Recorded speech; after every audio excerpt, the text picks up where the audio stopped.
זוכר איך פשטת שומר החומות, על כל בדל התחדשות, את השמיים הרשת, גרת אסור לקרות באומות, את הציונים בראשת גרשת,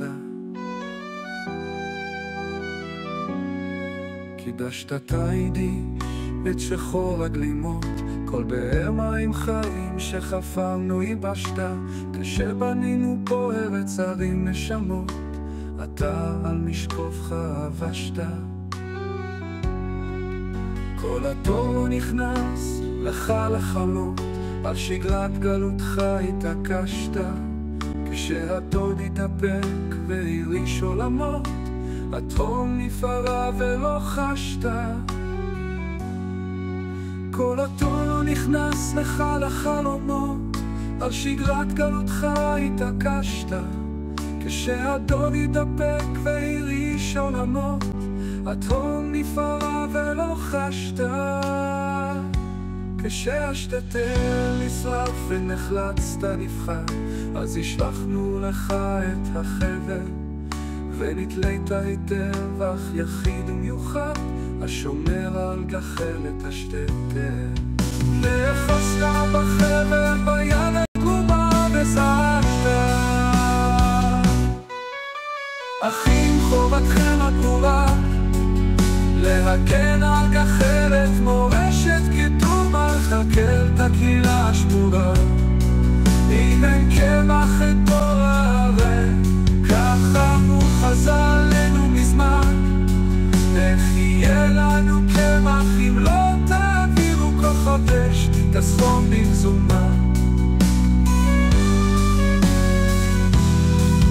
בקשה לגיטימית, אחים יקרים, שתקנו, שירתנו, שילמנו, השתקעתם, צמחתם, נבנו חדר, שוב אנחנו השלמנו.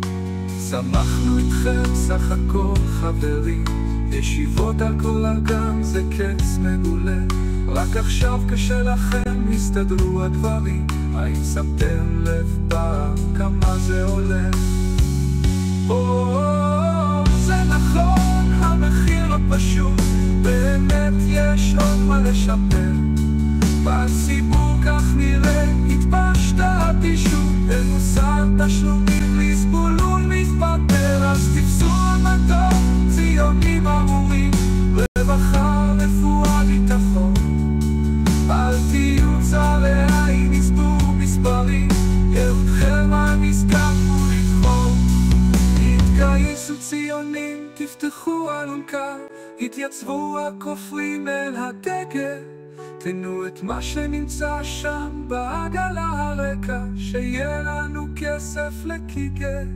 לא מתים חיילים פה ושם זה קורה, בכל זאת מלחמתה של תורה, בזכותכם יצמחו פה עוד 1000 אומות, בנצרת גבעה לפגרה.